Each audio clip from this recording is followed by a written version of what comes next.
Nouria Gorité, pourquoi avoir attendu si longtemps pour ce que tout le monde considère comme une évidence, votre candidature à un deuxième mandat? D'abord, il fallait pour moi que le parti clarifie sa stratégie et qu'il annonce au fond qu'il souhaitait un renouvellement partiel en renouvelant un de ses membres.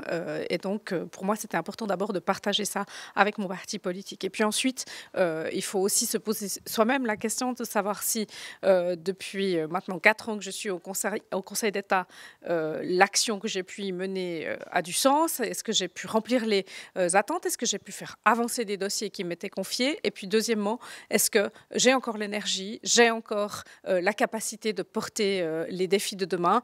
Je crois que comme on peut répondre oui à ces 3 questions, alors je l'annonce aujourd'hui, je solliciterai de mon parti effectivement de pouvoir être sur le ticket pour les prochaines élections cantonales.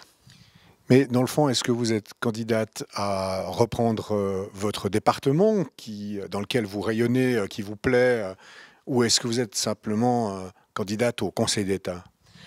Les institutions sont très claires. On est candidat d'abord au Conseil d'État et dans ce sens, c'est ensuite un collège qui définit qui est le mieux placé pour reprendre un département. Et dans ce sens, moi, je suis ouverte à cette discussion.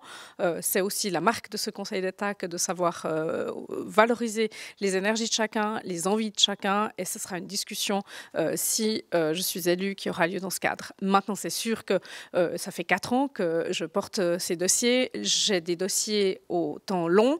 On sait que les dossiers d'infrastructure, eh bien, ils mettent souvent des décennies à se concrétiser. Forcément que quand on a lancé un certain nombre de dossiers, et certains avec succès, on a envie de les accompagner, on a envie de les faire aboutir et de garder ce qu'on a construit, à savoir aussi la confiance dans les partenaires, parce que en matière de mobilité, comme en matière d'accueil de jour des enfants, par exemple, eh bien, ce sont des dossiers qui font intervenir énormément d'acteurs.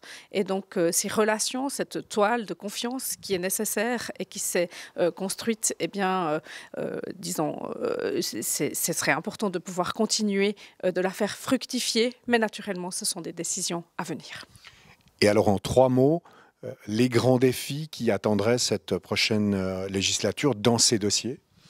Alors pour moi, c'est de faire aboutir les chantiers que l'on lance, de pouvoir continuer d'expliquer que ces chantiers s'inscrivent dans une vision globale de multimodalité, d'accessibilité, d'expliquer que notre canton bénéficie d'une belle prospérité économique et que la réalisation des dossiers d'infrastructure participe finalement à conserver cette capacité qu'on a à avoir de l'emploi dans notre canton parce que l'emploi des gens, c'est fondamental. Mais les enjeux consistent évidemment à maintenir cette prospérité. On sait que les temps vont être vraisemblablement plus difficiles.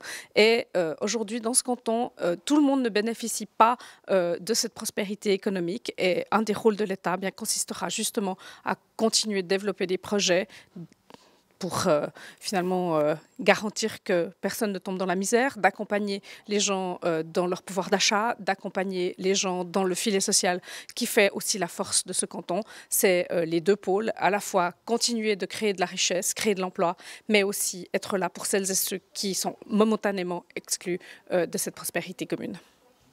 Merci.